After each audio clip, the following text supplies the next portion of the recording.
मालेगाव तालुक्यामध्ये जी घटना डोंगराळे गावामध्ये घडली त्या घटनेनं खरंच अख्खा महाराष्ट्र पेटून उठलेला आहे.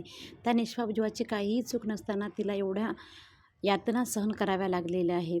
खरंच त्या आईवडिलांना खरंच काय वाटलं, ज्या लेकराच्या आवाजाने, दूर चालण्याने, बोलण्याने त्यांची रोज सकाळ होत होती, त्याच अंगणामध्ये आज स्मशानासारखी शांतता पसरलेली आहे. त्यांनी कधी स्वप्नामध्येही विचार केला नसेल की आपल्या मुलीच्या बाबतीमध्ये असं कधी होईल. सर्वसामान्य आईवडील जीवाचं रान करून कष्टानं आपल्या लेकराला लहानाचं मोठं करतात.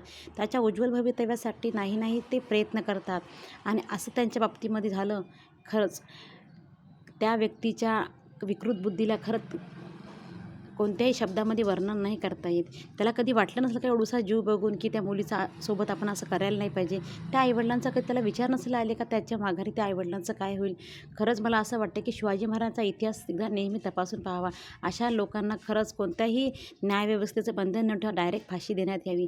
अशा घटना घडत असताना आमच्यासारखे सर्वसामान्य लोकांनाही भीती वाटते की आपली मुलगी आज महाराष्ट्रामध्ये खरंच सुखी आहे का. एवढी प्रगती, एवढी टेक्नॉलॉजी वाढून देखील अशा घटना दरवर्षी, मागच्या वर्षी ही घटना अशीच बदलापूरमध्ये झाली होती. प्रत्येक वर्षी नवीन घटना पाहायला मिळतात. त्यामुळे सर्वसामान्याच्या मुली आम्हाला सुरक्षित असतील.